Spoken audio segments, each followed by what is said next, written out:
2வது போட சொல்லியிருக்கீங்க. இன்றைக்கி என்ன வீடியோன்னா, என் மாமன் காலேஜுக்கு போய் 15 நாள் ஆச்சு. அதுக்கு முன்னாடி 2 வீடியோ ஒரு ஹெல்ப் பண்ண சொல்லி 2 வீடியோ போட்டேன். யாரும் ரெஸ்பான்ஸ் கொடுக்கல. இப்போ மறுபடியும் நான் என் வாழ்க்கை கதையை பேசினேன். என்னென்னா, என் மாமன் காலேஜுக்கு போய் 15 நாள் ஆகுது. 2019 ரேஷன் கார்டு வாங்கினேன். அது ஒன்றும் சரியாக வரல.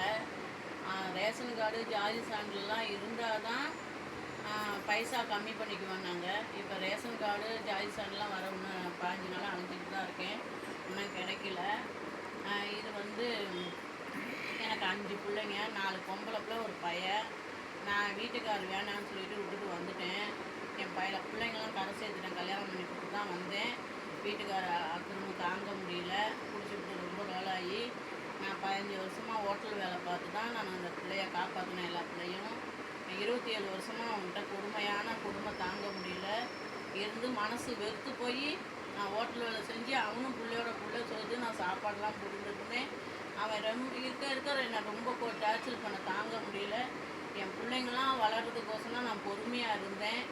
என் பிள்ளைங்க நான் அடிக்கடி ஆனால் சொல்லிகிட்டே இருப்பேன். இந்த வேறு ஒரு நாள் என் பையலை கூட்டிகிட்டு நான் போயிடுவேன். நீ ரொம்ப சரி, எவ்வளோ போலீஸ் ஸ்டேஷனில் போய் சொன்னேன், எல்லா இடத்துலையும் சொன்னேன். யாரும் ஒரு நடவடிக்கை எடுக்கலை. இருந்தாலும் அவங்க பிடிச்சிட்டு ரொம்ப ஒரு வீட்டில் கூட நானும் எத்தனையோ வீடு மாற்றிக்கிட்டே இருப்பேன். ஒரு வீட்டில் கூட நிம்மதியாக இருக்க விட மாட்டான். கரைச்சலுங்கோ எங்கள் அம்மா கெட்ட வாரத்தில் பேசிட்டு பிள்ளைங்களை டார்ச்சர் பண்ணிக்கிட்டு என்னையும் டார்ச்சர் பண்ணிட்டு ரொம்ப கொடுமை செஞ்சான். அதனால் நான் 27 நானும் என் வாழ்க்கையில் அப்பா அம்மா இல்லை, சொந்த பந்தம் யாரும் எனக்கு இல்லை. என் பிள்ளைங்க தான் சொந்த பந்தம். 4 பிள்ளையும் நான் கல்யாணம் பண்ணி ஏதோ அவனுக்கு ஏற்ற மாதிரி ஒவ்வொன்றும் லவ் பண்ணிச்சு. அதுக்கு தகுந்த மாதிரி பிள்ளைங்களை நம்ம கஷ்டப்படாத பிள்ளைங்க நல்லபடியாக இருக்குன்னு சொல்லிட்டு என் பிள்ளைங்களை கல்யாணம் பண்ணி கொடுத்தேன். 4 பிள்ளைங்க கஷ்டம் படுது. அதுங்கள்ட்ட நான் எந்த ஒரு உதவியும் என்னால் கேட்க முடியல. நானும் அம்மா வாழ்க்கையில் ரொம்ப கஷ்டப்பட்டவங்க. வாழ்க்கையில் ரொம்ப கஷ்டப்பட்டேன். அம்மா நெல்லிக்குப்பத்தில் 7 வயசில் நான் வீட்டை விட்டு வந்துட்டேன். 7 வயசில் வீட்டை விட்டு வந்து நான் ஒவ்வொரு வீட்லேயும் நான் வளர்ந்து ரொம்ப கஷ்டப்பட்டு சாப்பாட்டுக்கெல்லாம் ரொம்ப வேதனைப்பட்டு நான் ரொம்ப வளர்ந்த பிள்ளை.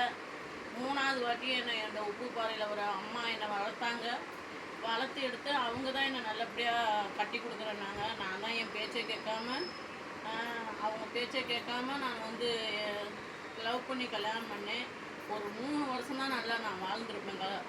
லவ் பண்ணி உள்ளுக்கு போகவும் வெளியில் வரவும், ஒரு பிள்ளை வயிற்றில் இருக்கும், உள்ளே போகவும் வெளியில் வரும். ரொம்ப கஷ்டப்பட்ட வேதனையை ரொம்ப அனுபவிச்சு அதுக்கப்புறம் தான் ஹோட்டல் வேலைக்கு போனேன். 15 வருஷம் ஹோட்டல் வேலை பார்த்தேன். மாஸ்டரு, சமையல் வேலை மாஸ்டர் நான்.